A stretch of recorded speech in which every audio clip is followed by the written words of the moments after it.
Devlin, Untamed. 5, 4, 3, 2, 1. The Platform.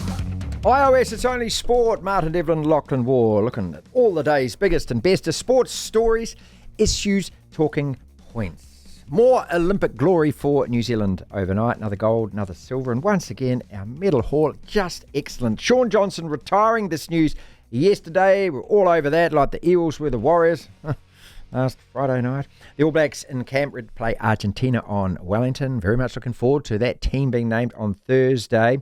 And seeing its midterm break, time to check out exactly where the Supercars season is at. And Greg Murphy joined us for a Supercars chat. We begin the show, though, the same way every single day, which is tablets in hand. I say, gather my flock. It is time for a sermon. What about that guy, SJ? Let's go to the mountaintop. We live in an amazing, amazing world, and it's wasted on the crappiest generation of just spoiled idiots. Shaun Johnson is retiring at exactly the right time. Good for him and good on him. He's been a great servant for the Warriors, the record point scorer, a very popular player in his time, and whether it means anything or not, he's actually a really good human being. And he's also naturally at the end of his career. This season, he's barely played half the games, injury taking its toll, and looking forward to next season and beyond that. The harsh truth is he wasn't going to be a regular starter for the team. His best league is now behind him. And I do wonder whether or not the timing of his retirement is because both he and the club have sat down and come to what is a fairly obvious and realistic conclusion. He retires as Warriors number 168 with almost 270 first-grade appearances, the Warriors' second highest try scorer, and as I said, top point scorer. And that latest stat is one that won't be beaten, if ever, for a very long time. But how great was he? He began his career in 2011 at his brilliant best, a game-winning halfback, electric pace, super step, an excitement machine, and one of the game's most marketable faces over the last 10 years. Another Benji Marshall, if you like. Only Benji also led his team to a premiership. The fact Shaun hasn't been able to do that, for me, also has to be part of any legacy written about him. His best year was last year, no question. Coming so close to the Dally M was his crowning glory. And I wonder if people from the club could be honest enough, whether there'll always be some regret that he couldn't be that player consistently enough season after season, because being a super bloke, being the face of the club, etc., is one thing. Winning titles and big games is something entirely different. And in the end, that's actually his job. That's why he's there, to win things. So, as I said at the start, good luck to him and good on him. He retires as a club great and a Warriors legend. And as a result, deserves all the praise and the warm fuzzies that he's currently getting. Devlin. What do you want? We want information. Information. You won't get it. The Platform. First up, Lachlan. Sports News headlines. Yes, of course. A big focus on the Olympic Games at the moment over in Paris. A little over a week into the event. Some key events involving our Kiwi athletes. Finn Butcher in the canoe slalom cross. He has produced the paddle of his life to claim the first ever Olympic gold medal in the canoe slalom cross. What a wild event it is. There's a bit where the canoers have to go underwater and do a flip. Just strange, but great to watch. That hands New Zealand its third gold medal of these games. Another medal in track cycling. For the New Zealand women's sprint cycling team, a group of three, Elise Andrews, Rebecca Petch, Sian Fulton. They all finished second behind Great Britain, who themselves broke the world record all 3 times they raced overnight. So worthy winners of the gold medal, Great Britain. But a silver for our women. Very good result. In terms of the medal table, we sit 12th, 3 golds, 5 silvers, 1 bronze, 9 in total. 12th is pretty damn good. We're ahead of the likes of Hungary, Sweden, Ireland, Brazil, Romania, Belgium, Azerbaijan. They've got 2 gold medals. In terms of the most golds, China have 21. They are in top spot. The USA in second with 20. But if you want to be like the USA and grade it on the number of medals, they are first with 78. China but they've got 53. At the Olympic Stadium, pole vaulters Eliza McCartney, Imogen Eris and Olivia McTaggart, of course, all 3 are New Zealanders, and they all qualified for the final, which will feature 20 athletes. A final with 20 athletes.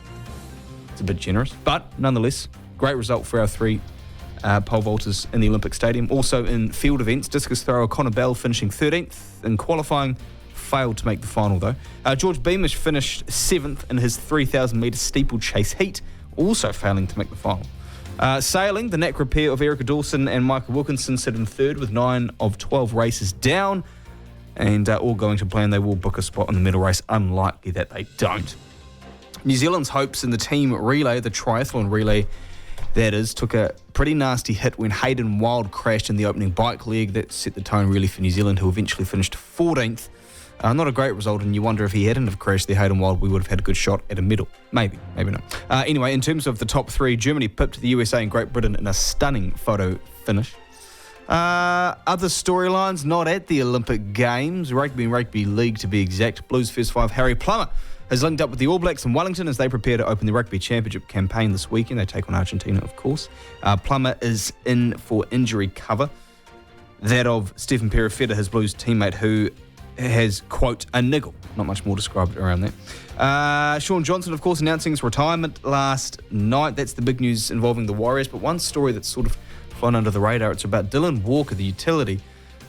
He and the club clarifying reports that he wants to be released, but he states he has not asked to be released from the final year of his contract with the Warriors. Of course, contrary to speculation from across the Tasman. I've heard a couple of little birdies saying that the speculation actually started in New Zealand and then snowballed from there. But that's what's making news, Martin. Devlin. Oh my goodness me! The platform. Shaun Johnson, massive news in the New Zealand sports media.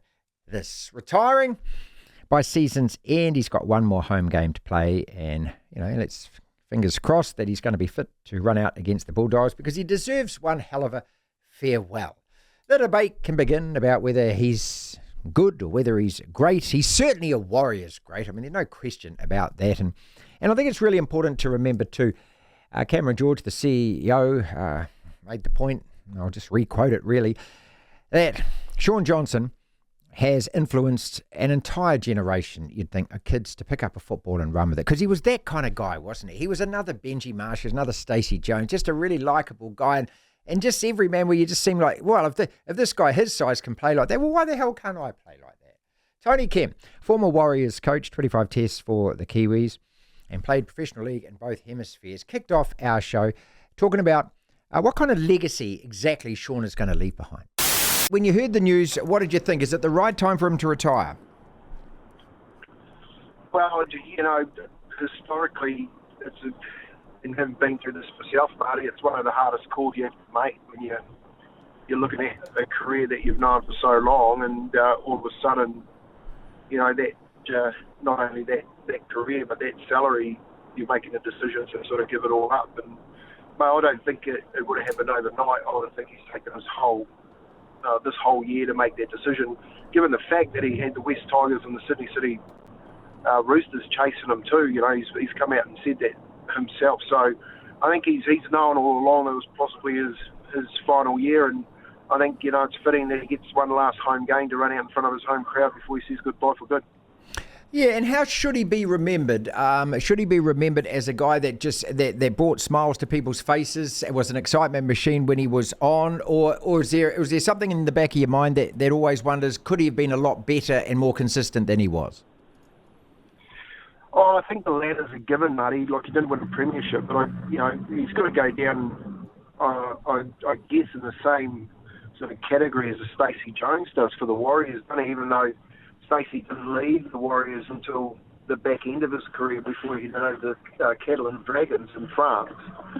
Shaun left probably in his prime to go to Cronulla for 3 years. So when you're saying what sort of legacy does he leave, I don't think he's that far off Stacey Jones. I still think Stacey's probably the premier halfback that we've had at the Warriors. But when it comes down to what he's left, he's left a legacy of kids between the years of 2010 and 2024 that, he's run around like a Benji Marshall and a Stacey Jones and now kids wanting to be Shaun Johnson. And I think when you've achieved that, you should be thought as one of the greats that have played for the Warriors.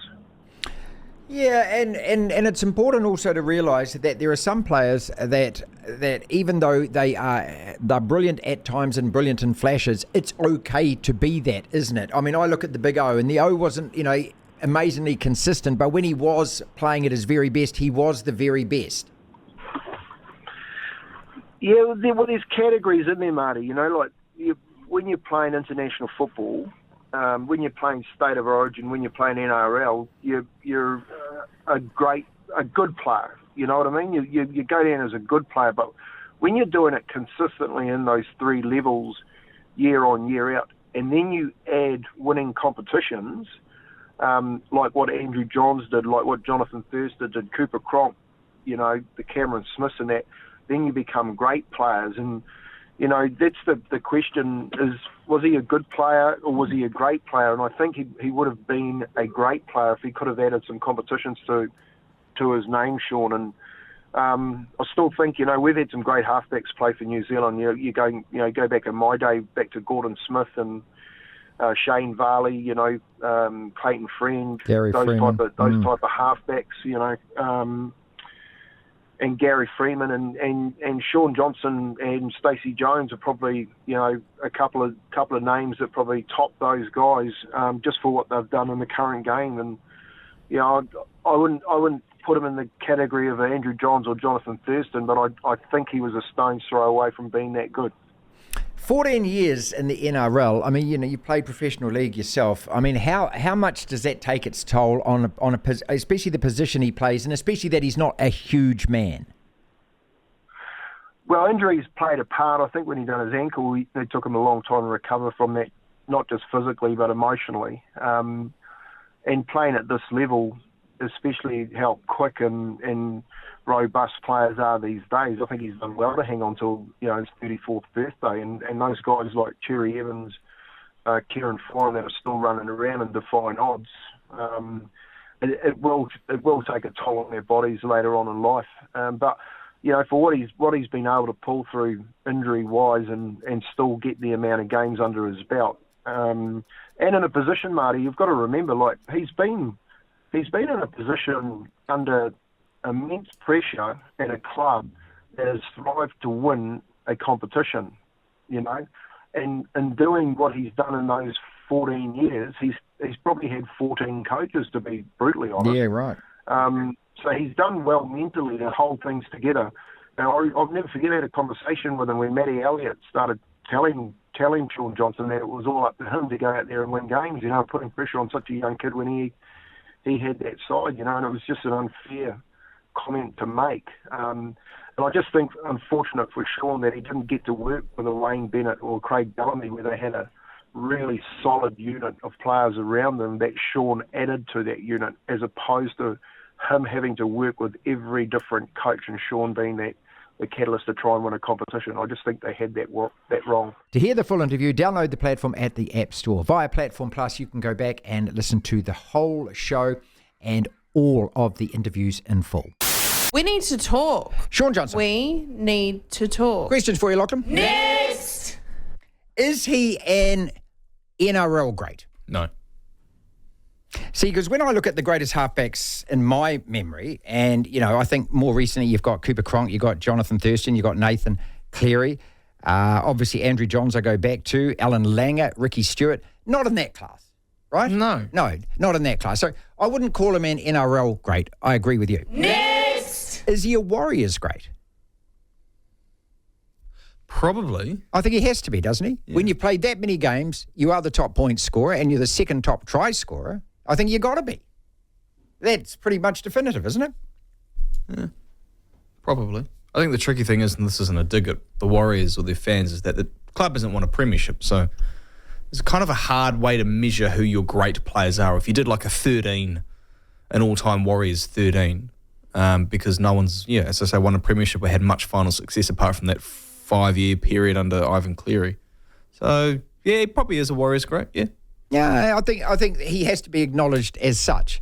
But there is a big difference between being a Warriors great and being an NRL great. Next! Are there any regrets as far as his career is concerned from this side of the microphone as a fan or as just a supporter of any NRL club? Would you have liked to see more of him at his best?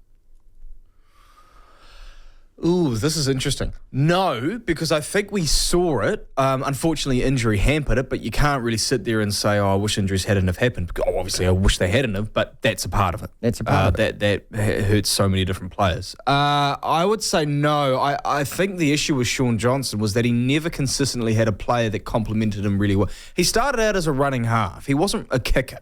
He's a guy that attacked the line. He played first receiver, but he attacked the line a lot more, which is why he and James Maloney worked quite well, because Maloney had a good kicking game. It was almost like a de facto 7 as opposed to a 6. But once he left, Johnson never had that steady partner. Chan Townsend was there, Jeff Robson was there, a couple of players, but I don't think he ever had the right combination. The best half partner he ever had, I thought at least, was Blake Green, who was only there for a year, and then Shaun left the club and went to Cronulla, so they only actually played together for 1 year. So I think that's the biggest regret, in the sense that I don't think the club ever gave him the right cattle around him. I think that's a really good point, because if he was playing in a forward pack going forward, like say imagine that he was playing for the Melbourne Storm in their pomp and their prime, and he was fit, you know, I mean, how good could he have been playing? Because to be fair, most of the Warriors sides that he's played with have been very average. Well, this is the thing, and he, as much as he's a great player, he's an incredibly talented player. How many times did he carry or guide or help push the Warriors into the finals? They went to the grand final in 2011, but he was a rookie. That certainly wasn't all down to him. I still think James Maloney was the key player for the team around that period.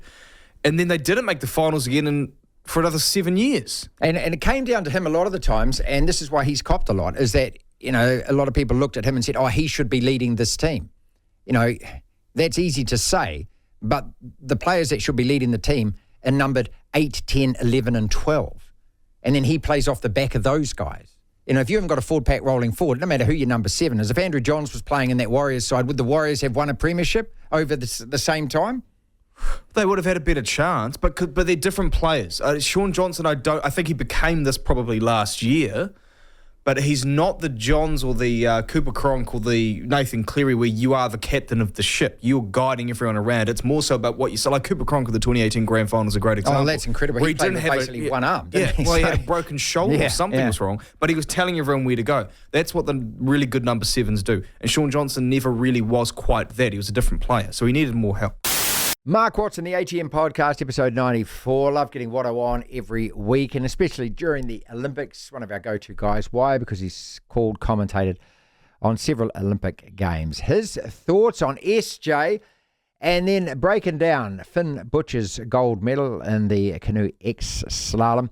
Plus, disappointment again for our triathletes. And Mark himself, well, he trained with Cameron Brown and our finest for about 6 or 7 seasons. So this is the sport he knows the most about. Why did we finish 14th? Apart from obviously Hayden Wild's crash, but why can't we get amongst the top countries in that particular event? Watto, let's start with SJ. I think it's the right time for him to retire. Good for him, good on him. Because the reality of it is that this season he has been injured half the season. And when you look at the club going forward, and this is the cold, hard light of professionalism, you've got to ask the questions, you know, what kind of role would he play next year and beyond? And is it time for the club to actually move on? Which it probably is. But first and foremost, let's celebrate the guy's achievements, and also the fact that, you know, he has been quite a hell of a warrior. Yeah, look, certainly within the Warrior Club, he's a brand athlete, isn't he? You know, he is the reason a lot of kids have started playing rugby league. He's the reason why they've probably sold a lot of merchandise. Exciting talent, everything we want in a rugby league player, the guy that could step off both feet and score sort of mercurial type tries. You know, a rare talent on attack. A talent, again, I don't think you can coach. I think it's just an inherent quality he has. I think if you look at him pure rugby league things, maybe somewhat of a flawed genius, maybe, you know, lacked perhaps just a little bit of real grit at times, and maybe just, I wouldn't say lacked heart, but maybe just lacked a little bit of courage at times. But look, it's a bit like, you know, it's easy to, in the here and the now to, I guess, look at all the negatives, but it's a bit like, you know, it's a bit like breaking up with a girlfriend. You look at all the negative stuff in time, you only remember the good things, don't you? And I think that's what we'll remember with Shaun Johnson. We'll remember him as a New Zealand player, a little bit like Benji Marshall, who was a brand athlete, who really helped propel the NRL and, you know, came along to the Warriors at the right time. You know, I think last season was best season I for think the so. Warriors. Yep. And yeah, I think we should applaud him. I mean, you've got to be a hell of a league player just to get to that level, to play the number of games that he has played. Certainly, look, I've been a critic of his over the years, but I'm only looking at purely in terms of being the complete player as a rugby league player. Nothing against the guy personally, but no, I wish him all the best, and I think it's a good move. And as you said, Martin, I think some players can just hang in there too long, just want to take it a season too far, maybe just to bank another check. And I think he goes out on top because, as I said, I think last season was his best season. I think probably injuries held him back this year. Gold for New Zealand overnight, and one of the most berserk Olympic events I've ever watched. This canoe X and Finn Butcher winning. It seems if you jump out of the gate the quickest, the best, you get a bit of a lead. It's bloody hard to peg you back. What a crazy sport that is, man. But, I mean, talk about athletes. God, the upper body strength. You got to flip yourself over in the boat, get around those things. Quite nuts to watch.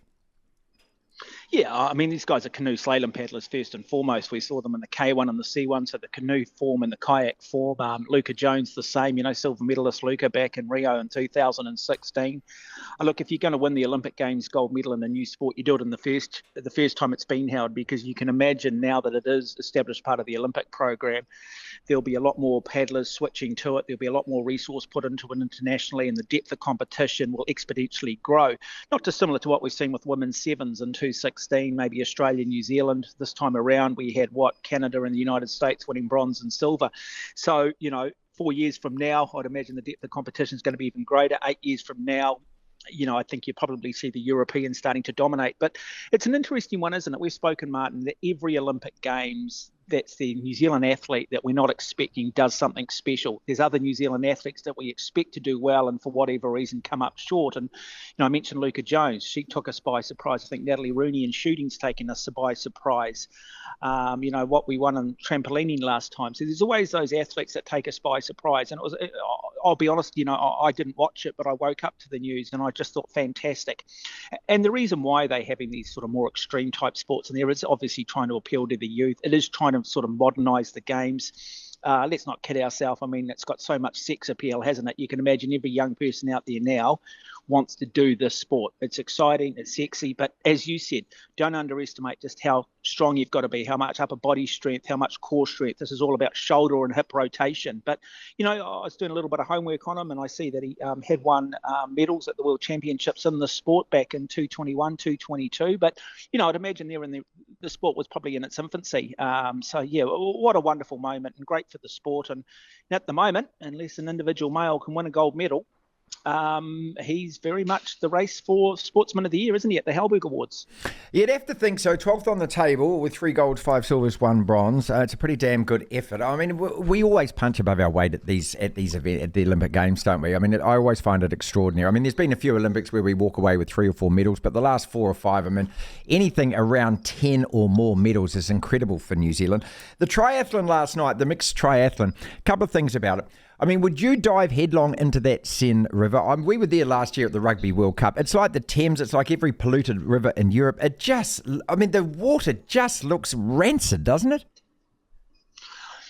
If I'm at the Olympic Games, that's the swim course I'm going no matter what. I worry about the situation. Yeah, look, it's not great from the organisers, is it? There was always a discussion around it, and they, had the mayor of the city jumping in prior to the Games, but it was never going to be clean. You just can't. There's just too many outlets in a city like Paris for it to ever be clean. It was a nice romantic notion. I see a couple of athletes and stuff have possibly picked up a coli off the back of it. The danger is that probably me and you could probably go and swim in it and maybe get away with it. But the athletes are so finely tuned. Their nervous systems are pretty much frayed. They're on a fine line between, absolute peak fitness and maybe being a little bit overdone, where the immune system can be just a little bit weaker. Just on the team relay yesterday, Hayden Wild was always going to get us off to a great start, and obviously the bike crashed and it ended up costing him about 30 seconds, but we were never going to be in the medal hunt. You've only got to look back at the individual times of Nicole van der Kay and Ainsley Thorpe, and to be honest, they're just not good enough. They were never good enough. There used to be a time in New Zealand triathlon where you had to be the best in the world to get selected. But because of this relay format now, which is only the second time at the Olympics, we're picking now girls who are simply just the best in New Zealand. And the disappointing thing for me, and I know the sport inside and out, is I've just seen no improvement from those two in the 3 years since Tokyo. I mean, Ainsley Thorpe crashed again on the bike in the individual race. She crashed last time. I mean, where are the basic bike handling skills? Where's the improvement in the running? Where's the improvement in the swimming? Craig Kirkwood coaches Hayden Wild, outstanding, comes from a running background, coaches Sam Tanner. This guy's got it together. I'm just not sure that we've got the real depth and quality coaching these athletes who truly understand the running side of it. And so, if Hayden hadn't crashed, look, to be honest, we were 9th, 10th, 11th, 12th at best, no different to what we saw in Tokyo 3 years ago. The Tight Five. 5 separate sporting topics, roughly a minute or so on each. We might go a little bit further than that if we feel like it. And when the bell goes ding, yes, we move on to the next topic. I want to talk about that tennis because Nick Lester will join us a little later on as well. Novak beating Alcaraz to win Olympic gold. Is that all the evidence you need, Lachlan, that he can win another Grand Slam, maybe the US Open this year? Swimming in the river, is it Seine or Seine? Whatever the French pronunciation of it is. If you were watching the triathlon last night or you've watched any of it, good God, that is just a filth pit. Apparently Hayden Wild got E. coli from it as well. I mean, why would you? It's yuck. It just looks rancid, doesn't it? Our Olympic medal tally. Cock-a-doodle-doo. How good are we? Come on, New Zealand. Let's be honest. 12th in the world out of 200 and something countries. You got to celebrate that. SJ retires, and yes, we will explain exactly what has happened with the contract offer because he did get offered a year 3 months ago. I don't know why he turned it down. Maybe he just knew, maybe he just realised that, the body just wasn't going to carry on anymore. And Harry Plummer being added to the All Blacks, Lachlan. Let's start with that because I really like this story as well. He had a brilliant Super Rugby season, and the kind of player that is just, look, he's not a standout superstar. He's certainly not in the Dan Carter class. He doesn't do what Damien McKenzie does. He's not going to break open a game for you and run 70 metres, scoot up the field. But what he does do is put his team in positions to win games. And I've always maintained that, first and foremost, that's the job of the All Black first five. To make zero mistakes, to kick all your goals, to boot down the touchline and gain territory, to know exactly when to pass, to do precise box kicks. All of those boxes he does tick. I'm really pleased for him. I don't know, Lachlan, whether he's going to stay with the squad. They reckon if Perifetta is fit, then he'll just go back home, Harry Plummer. So you can't call him an All Black yet because he hasn't touched the field yet, but he gets added to it. You happy for him? Oh, of course I am. He's more of your old school first five, but he had a great season for the Blues. Still very raw. That's the word I always use to describe him. There's areas of his game that certainly need brushing up on, but there's areas he's very good at.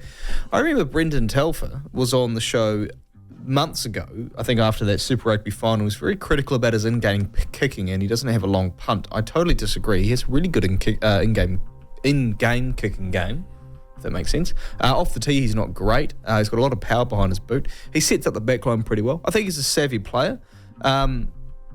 So no, I'm pleased for him. I really am. I think it's good for. I think one thing I wanted to see out of Super Rugby this year is good form in Super Rugby rewarded. Same. That's why I love Ruben Love getting the call up as well. Yeah, exactly the same. Because we get told that this is the breeding ground for the All Blacks, and it very rarely happens, doesn't it? Now, you can get added to the squad. Doesn't mean that you're going to stay for the Rugby Championship, but hopefully his name is there at the end of year tour. Would you swim in the River Seine? Seine, you say tomato, I say tomato. Let's call the whole thing off. We were there in Paris last year at the Rugby World Cup, and that's thanks to you, our listeners and our sponsors and our clients.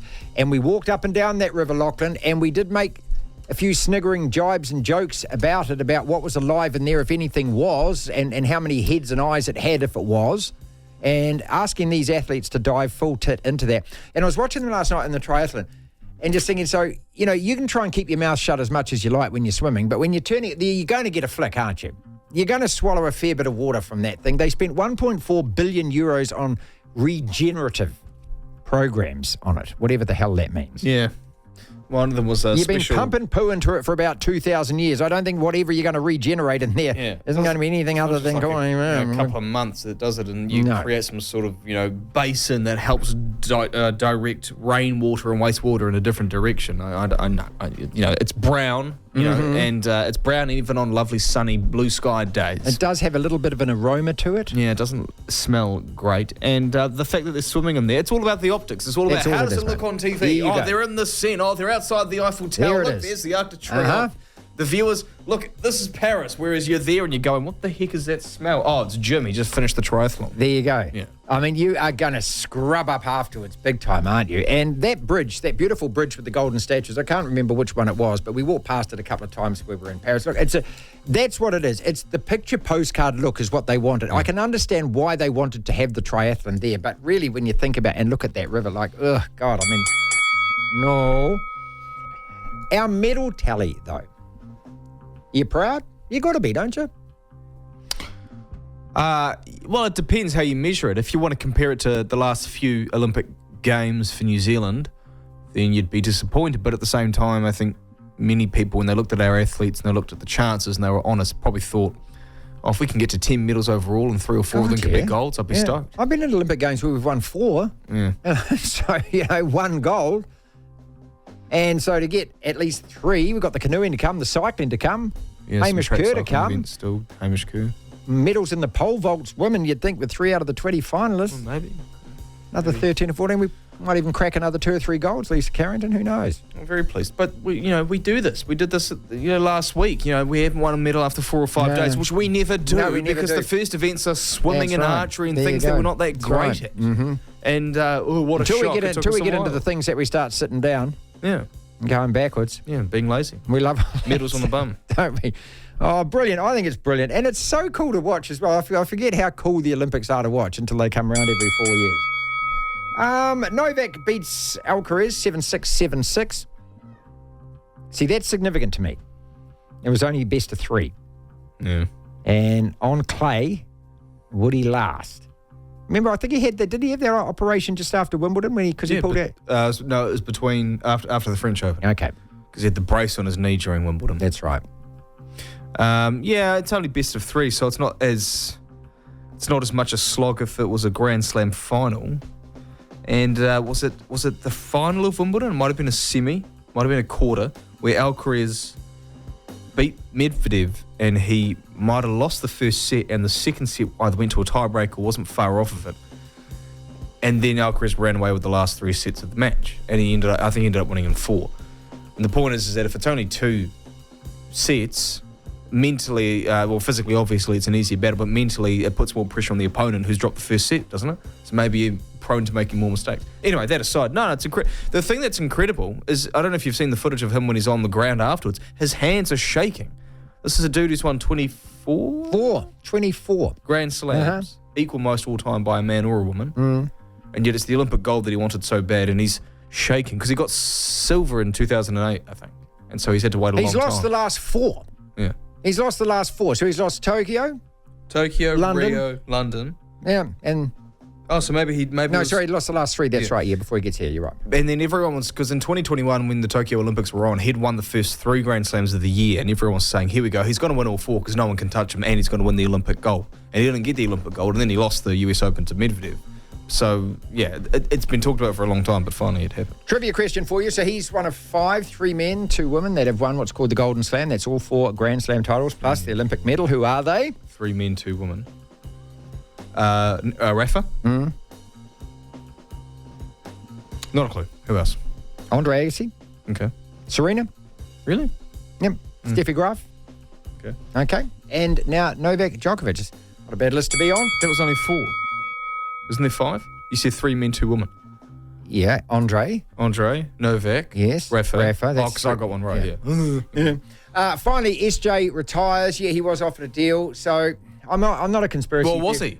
Well, apparently I've been told he was offered a deal about 3 months ago, which is extraordinary to think he wouldn't take it because we've all got a bit of greediness. I mean, and even if you were only going to play half the games, look, I think the timing of the announcement, there is absolute reality to it that this is a really good time to make this announcement. If the Warriors had won on the weekend, would they have made it this week? Would they have waited another week? They're going to always make it if he's going to retire before the Bulldogs game so that the fans can get hyped about it being his last game.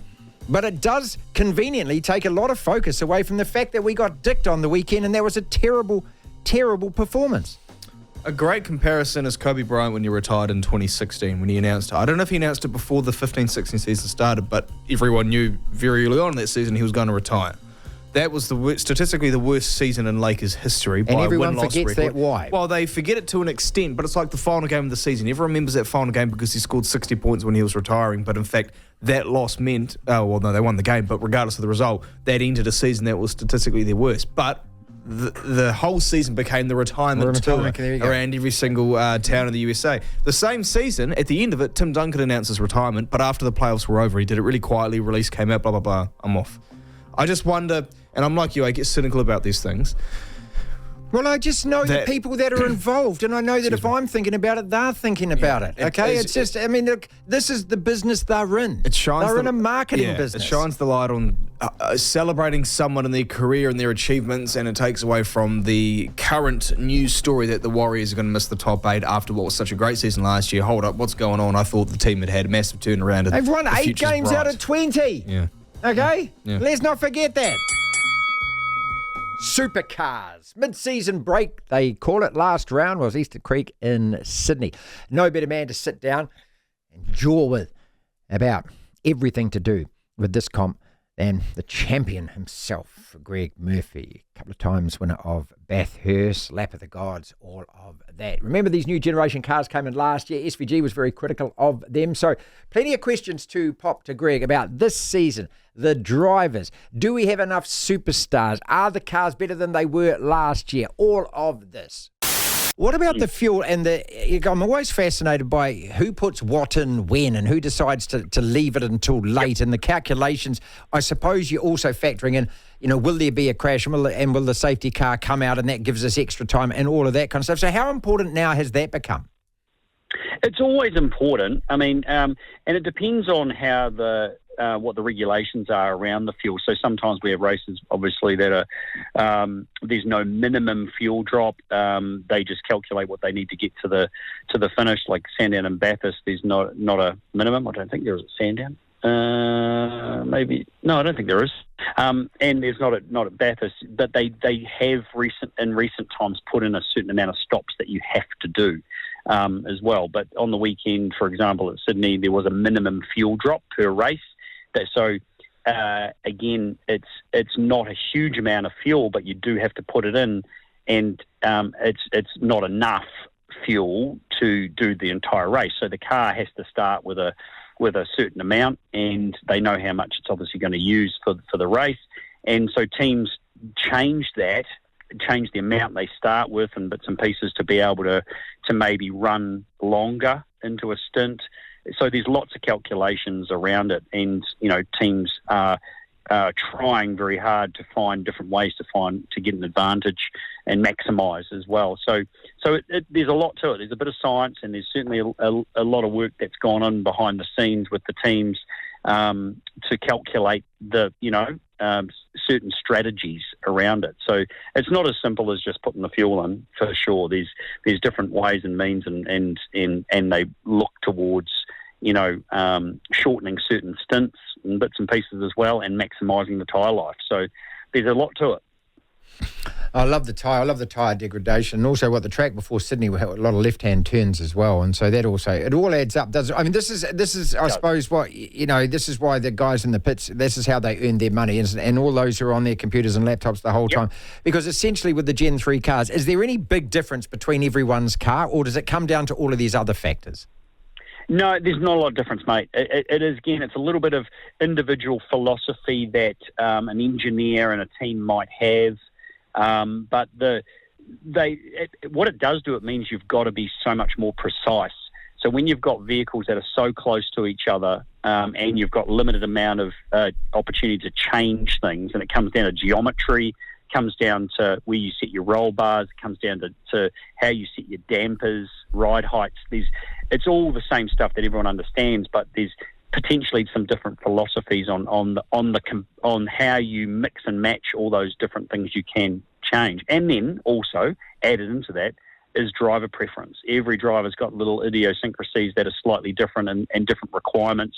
It was, as I say, it was really interesting watching what Chaz Mostert does versus Ryan Wood the other week there at WAU, and just seeing the idiosyncrasies and the experience and the development of skill sets that Chaz has got when Ryan's right at the infancy of all that and starting to learn. And you just see that, the incredible innate skills that Chaz Mostert's got, that which allowed him to put himself in that position on the weekend.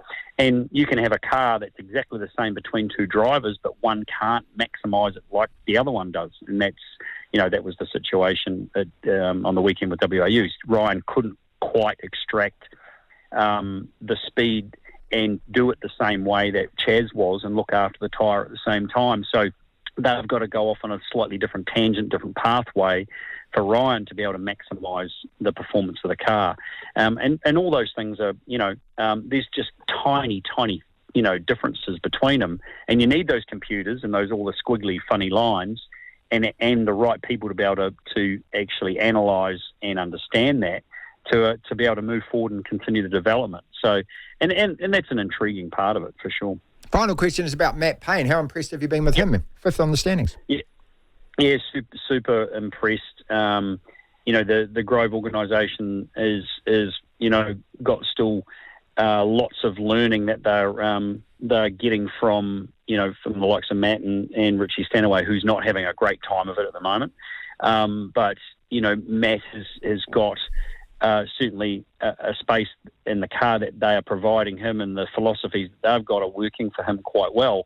It's a little inconsistent at the moment, but he's starting to actually build on that success that he's had, and his confidence is obviously very strong. So, he's got huge amounts of ability and talent, and it's awesome to be able to see a young guy like that really starting to find his stride and become a serious contender more often than not. To hear the full interview, download the platform at the App Store. Via Platform Plus, you can go back and listen to the whole show and all of the interviews in full.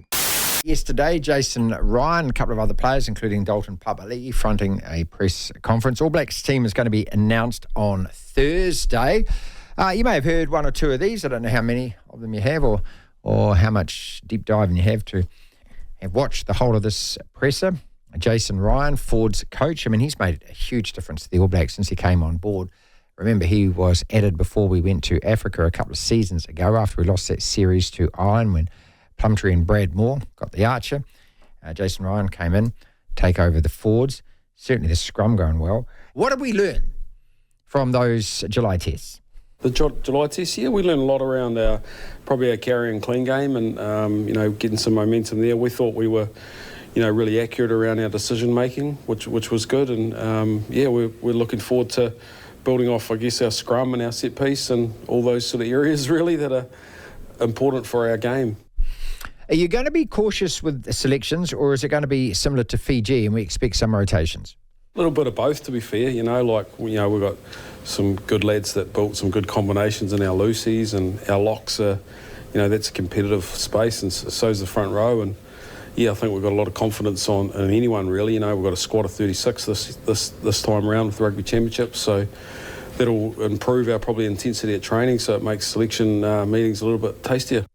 Just on that, Lachlan, we've obviously got Scott Barrett missing in terms of locks, so you would think that it's going to be Patrick and Tupu Vai, right? They're the next two cabs off the rank.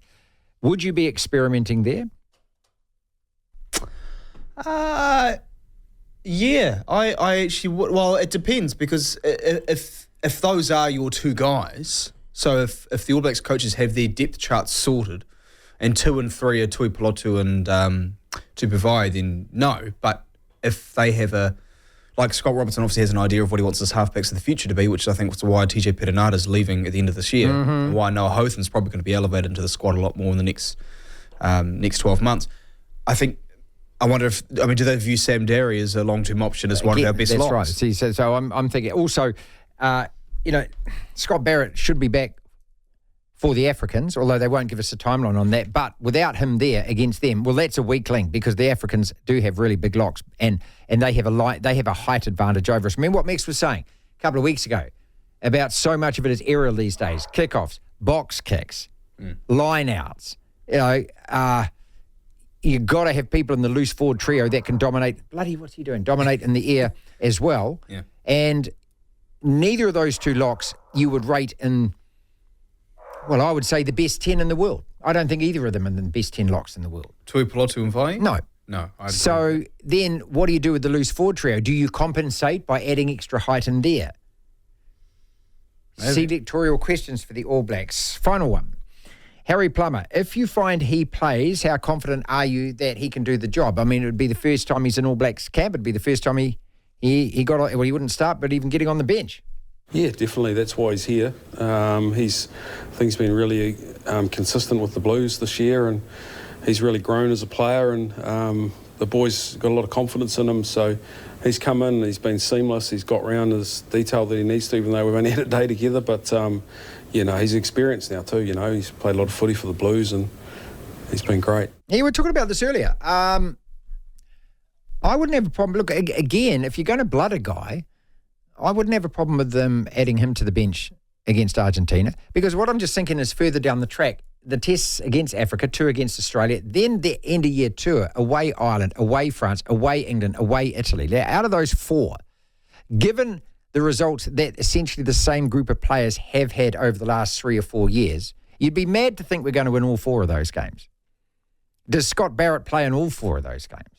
So you're looking at, to me, that's why we're going to have to get experience somewhere for some of our guys. And also, just in terms of the 9-10 combination, I'm still not convinced that Damien McKenzie is the guy. And if he is, which I'm happy to accept if he does step up to that level. But against England, he didn't set the world on fire. He was good. He was pretty good. But he didn't set the world on fire, did he? He's a learning experience for him. Who comes in if it isn't him? Is it straight away Beauden Barrett? Say, for example, McKenzie got injured. Then Barrett goes to 10. Who's the backup? You can't put Perifetta at 10 given the fact that Harry Plummer played that position in his team for the Blues all season, right? Yeah, but Harry Plummer, this is being the devil's advocate. I agree with what you're getting at. Harry Plummer played 10 because Stephen Perifetta got injured, but Plummer played so well that when Perifetta came back from injury, they put him at 15. And they did that because Zahn Sullivan was injured, so they could. Okay, so let's look at, say, a guy like Fergus Burke. Is he a better player than Harry Plummer?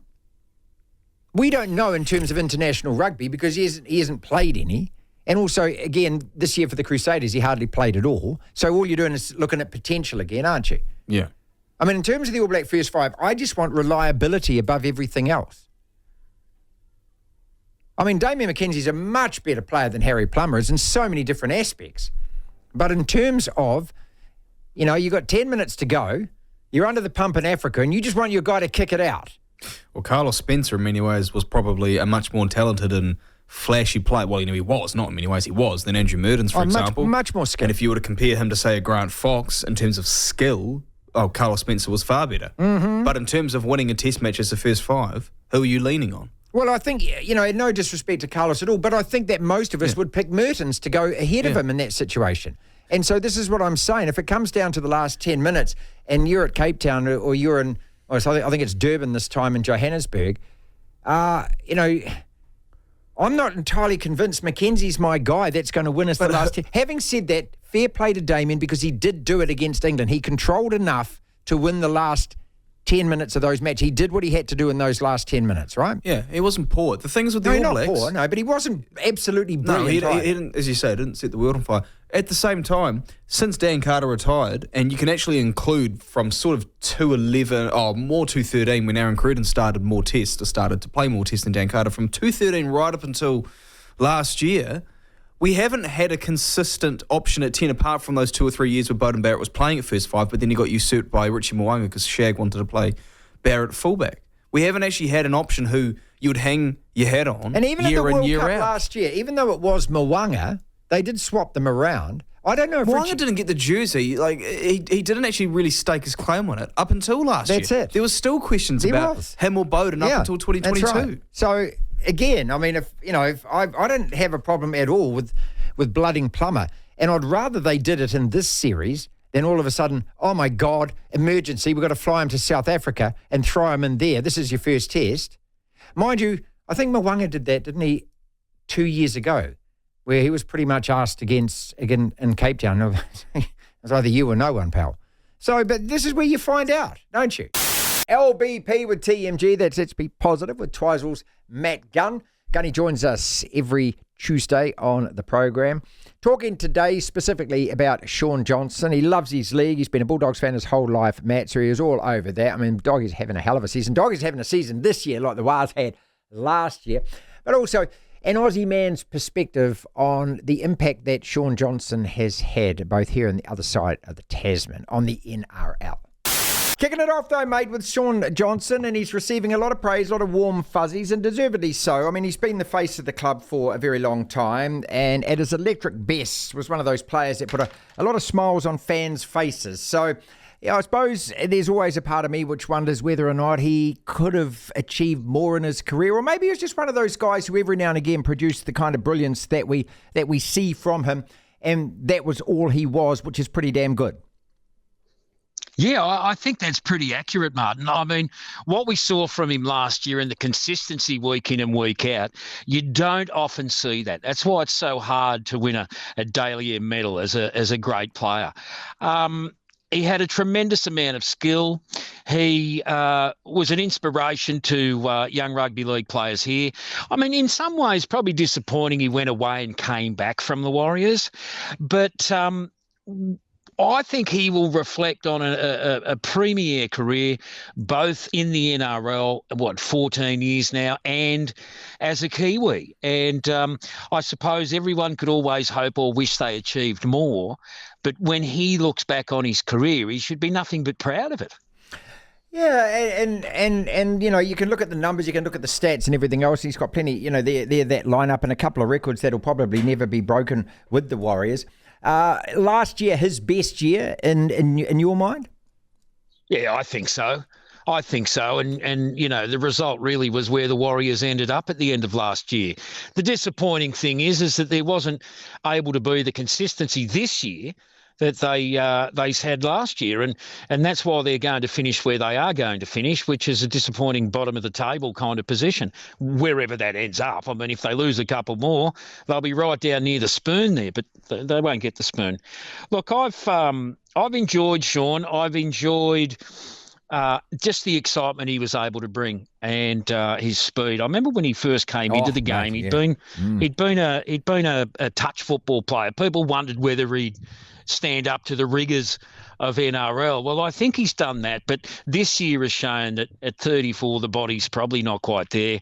He started the year very, very well.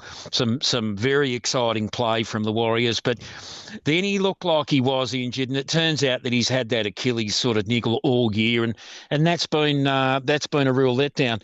And certainly for the Warriors, it's left them chopping and changing a lot more than we saw last year, and that inconsistency, I think, is part of the reason why, is because they haven't been able to hold the core squad like they may have done last year. But you know, like any Kiwi rugby league fan that thinks Shaun Johnson doesn't deserve a massive pat on the back and recognition at the end of this year, I don't think understands the game. He may not be the greatest halfback ever to come out of New Zealand. There's been some very good ones.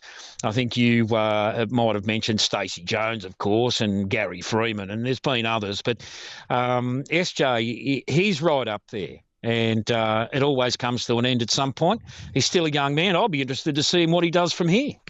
Social media, I dare say, and he's going to be extremely popular because, you know, as I say, the fans do love him, do rate him. All right, your doggies. I mean, let's talk about consistency. This is the best season in 20 years, mate. You've won 11, you've lost 8.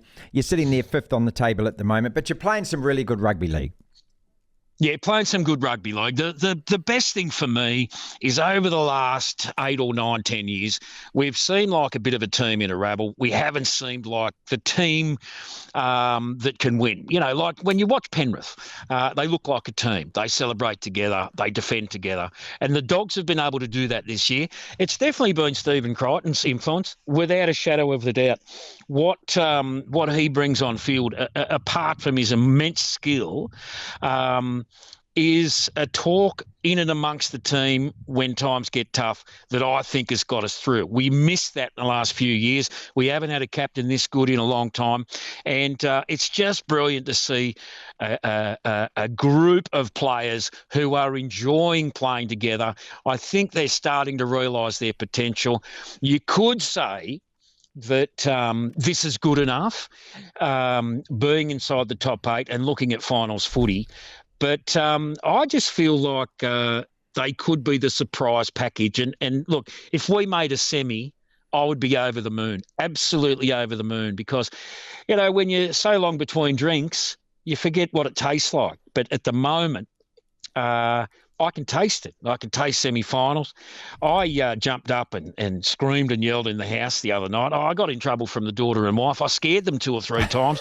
But I said, listen, this is why I normally go down the shed and watch. That's right. So I can enjoy the game, But look, I'm just absolutely loving it. And from here, it's all a bonus, I reckon, because we haven't fulfilled the potential. But look, if we don't go too far this year and retain the squad that we've got, we will look good in the next couple. And finally, something to celebrate. You know what I was thinking about the other day? Will they be putting out premiership T-shirts? Where do I get one? A tidal wave of positivity here. But listen, Warriors fan, this is what we did last year. This is what it feels like. This is why you've always got to love what happened in that ride to the semi-finals. And okay, sure, we lost a couple of playoff games and got smoked in both of those. But this is what, when your team doesn't do this consistently, this is what positivity is about. This is why you got to ride this train when it's on. I'm on the train, Marty, and I'm whacking it hard. He's a mate. Did I just say that? Back. He's got the whip out, mate. Yeah, the whip out. That's what I've got. I'm flogging this horse all the way to the end. Look, I'm excited about it. It's been a great season. I mean, if we hadn't have won against Canberra on the weekend, we could have ended up sort of struggling for a top 8 spot. It's that close. Every game has some importance from here on in. Look, I hope the Warriors can get a few more, but more importantly, I hope the Doggies go unbeaten between here and the playoffs. That's our podcast for today. Thank you so much for listening. If you want to listen to the entire show, 1 till 4, Monday to Friday, download the Platform app, and via Platform Plus, you can go back and listen to whatever shows over however many weeks at your leisure, at your listening pleasure. Platform Plus. First thing to do, though, is download the Platform app. Devlin. Unbelievable. Incredible. The Platform.